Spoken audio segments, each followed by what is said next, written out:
With the end of the school year coming up next month, many parents are considering sending their kids to summer camp. Michael Carr from Carr & Carr Injury Attorneys is with us today to tell us what we should consider before sending our kids to camp. Good morning. Good morning. This is a fun time of year. We're kind of planning out how we want to spend the summer.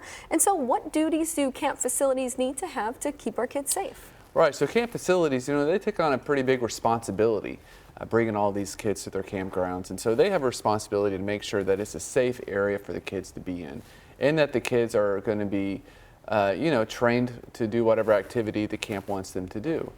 I think the camp's number one priority is to make sure that the kids are safe, and that includes making sure that the staff members working for the camp are qualified and well trained, and then make sure that the premises that the camp is on is a safe place to be, that it's not prone to natural disasters that could cause the danger to the campers. Yeah, I think that's all important, especially with what happened with the weather last year. Absolutely. So what questions do parents need to ask the camp before sending their child?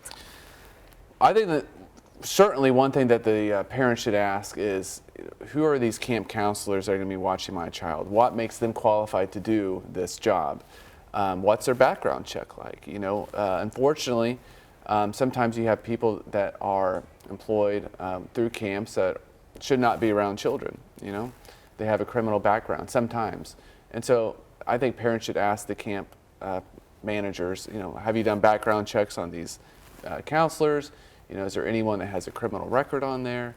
That'll be the top thing. And then I'll also ask, if there's going to be water activities, what do you do to ensure that my child's going to be safe in the water? Yeah, great things to think about, especially since, parents are not going to be there to supervise. We Absolutely. really trust those counselors.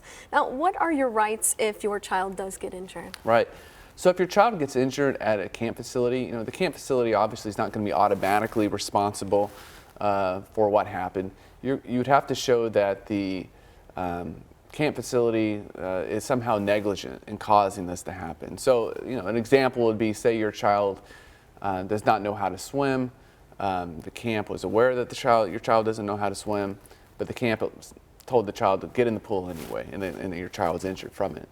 Certainly in that instance, the camp would be responsible for that. So I think the parents would have to show that the camp facility was somehow negligent in allowing your child to be injured. And if that were to happen, then the camp would be responsible for the damages caused by it. All great things to think about as we start to make our summer plans. Michael, thank you so much for joining us today. Thank you for having me.